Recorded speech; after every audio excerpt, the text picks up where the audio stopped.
एक नया इतिहास लिखेंगे।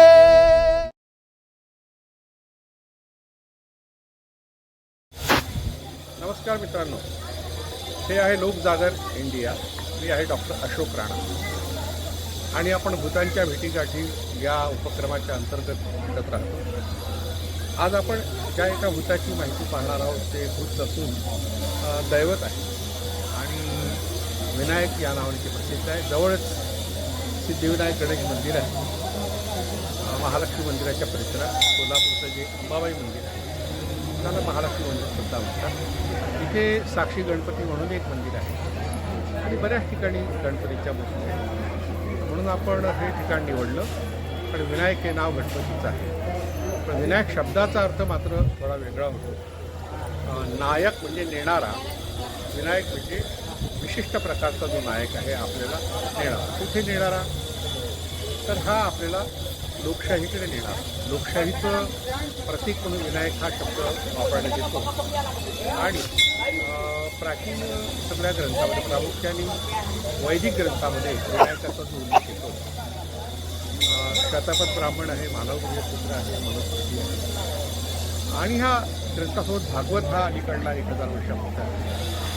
त्या ग्रंथामध्ये विनायकाची माहिती होती, पण इथे विनायकाचा उल्लेख एक आपत्ती, दुष्ट शक्ती अर्थातच भूत म्हणून आणि विनायक बाधा नावाचा एक प्रकार आहे। मानवगृह्य सूत्रामध्ये विनायक बाधा झाली, ज्याला झाली आहे त्याला काय काय दिसतं? तर पाण्यात आपण दिसतो, पाणी दिसतं, मुंडन झालेले लोक दिसतात आणि ज्यालाही बाधा झाली असते त्याच्याबद्दल असं म्हटलं जातं की राजा असेल तर राजाचं राज्य जातं, राजपुत्र असेल तर त्याला सुद्धा ते राज्य मिळत नाही, एखाद्या विद्यार्थ्याला शिकायचं असेल त्याला शिक्षण मिळत नाही, ज्यांची लग्न व्हायची आहे त्यांचं लग्नसुद्धा होतं। अशा प्रकारच्या अनेक प्रकारच्या आपत्ती विनायक बाधा झालेल्या व्यक्तींसाठी सांगितल्या आहेत। काही स्मृतिग्रंथामध्ये, ब्राह्मण ग्रंथामध्ये आणि भागवतासारख्या भक्ती संप्रदायाच्या ग्रंथामध्ये आहे। पण त्याच ठिकाणी ही बाधा झालेल्या व्यक्तीकरता विनायक शांतिकल्प नावाचा एक कल्प आहे आणि हा मानवगृह सूत्रामध्ये आहे। गृहसूत्र जी असतात ती गृहस्थी लोकांसाठी जे काही नियम आहेत ते सांगण्यासाठी असतात। मानवगृह सूत्र अशाच तऱ्हेने एक गृहस्थी लोकांसाठी सांगितलेलं गृहसूत्र आहे, पण त्यात गणपतीचं मात्र खूप चिंता केलेली आहे। इसवी सनापूर्व 200 ते इसवी सनापूर्व 200, इसवी सनानंतरचा 200 वर्षाचा काळ, या 400 वर्षामध्ये जी काही वैदिक ग्रंथ लिहिली झाली त्यामध्ये विनायकाची प्रचंड बदनामी करण्यात आलेली आहे आणि त्याला भूत म्हणून त्या ठिकाणी सांगितलं आहे। आपण त्याबद्दलची माहिती नंतर पाहू। हे आहे कोल्हापूरच्या अंबाबाई मंदिराच्या परिसरातील सिद्धिविनायक गणेश मंदिर। अशा प्रकारच्या अनेक मूर्ती या परिसरात आहेत। हे मंदिर तर अलीकडलं आहे। आता आपण इकडे जातो आहे। हे अंबाबाई मंदिराचं जे प्रवेशद्वार आहे त्याच्या बाजूला, आपल्या डाव्या बाजूला आणि या मंदिराच्या उजव्या बाजूला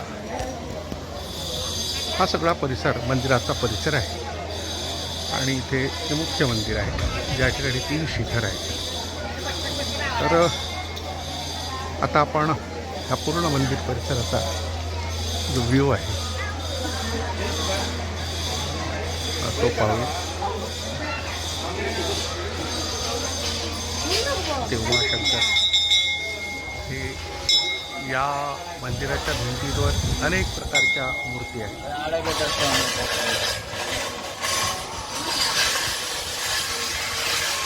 सुंदर मूर्ती, शिलाहार राजांनी बांधलेले मंदिर आहे। मुळात या मंदिराची जी मूर्ती आहे ती पद्मावती ह्या जैन देवीची आहे, कारण जैनांमध्ये पद्मावती अतिशय महत्त्वाची देवी मानली आहे। आपल्याकडे जे दिगंबर जैन आहे ते त्या मूर्तीचे उपासक आहेत आणि कर्नाटकामध्ये त्या पद्मावतीचं एक फार मोठं मंदिर आहे। तर इथे गंमत म्हणजे भगवान शत्रुघ्न हे मंदिर आपल्याला पाहायला मिळतं। फारसं शत्रुघ्नाचं मंदिर कुठे पाहायला मिळत नाही। या मंदिराच्या वर काही वादक, नर्तक आणि काही मातृका अशा मूर्त्या आहेत। काही देवकोष्ठामध्ये मूर्ती नाहीत त्या काढून टाकल्या असाव्यात, त्या कोणीतरी फोडल्या असाव्यात। इथे सुरसुंदरी नावाने काही अप्सरांच्या मूर्ती आहेत.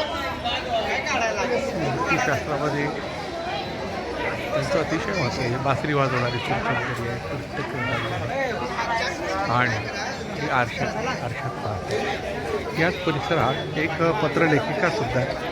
त्या पत्रलेखिकेची मूर्ती या ठिकाणी आसरा म्हणून पूजली जाते. आपण आता कोपऱ्यात एक साक्षी गणपती नावाची एक गणपतीची मूर्ती या ठिकाणी आहे. हे वासुदेवाचं मंदिर आहे. वासुदेव म्हणजे कृष्णाचं रूप. तर आपण आता साक्षी गणपतीची मूर्ती इथे पाहतो. हे मंदिराच्या भिंतीवर एका छोट्या देवकोष्ठामध्ये हे साक्षी गणपतीचं मूर्ती आणि इतर ठिकाणी वादक नर्तक या सगळ्या मूर्ती. अतिशय सुंदर हे आपल्या महाराष्ट्राचं वैभव. शिलाहारांच्या काळात साधारणतः 11-12व्या शतकातलं मंदिर आहे. म्हणजे आतापासून 800-900 वर्षापूर्वी. म्हणजे या मंदिराचं दर्शन करता आपण घेतलं ते आपल्याला कळावं मंदिराचं एकंदर वैभव काय. तिथे एक सुंदर असा वटवृक्षसुद्धा आहे.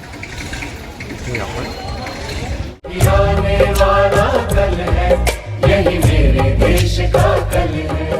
एक नया इतिहास लिखेंगे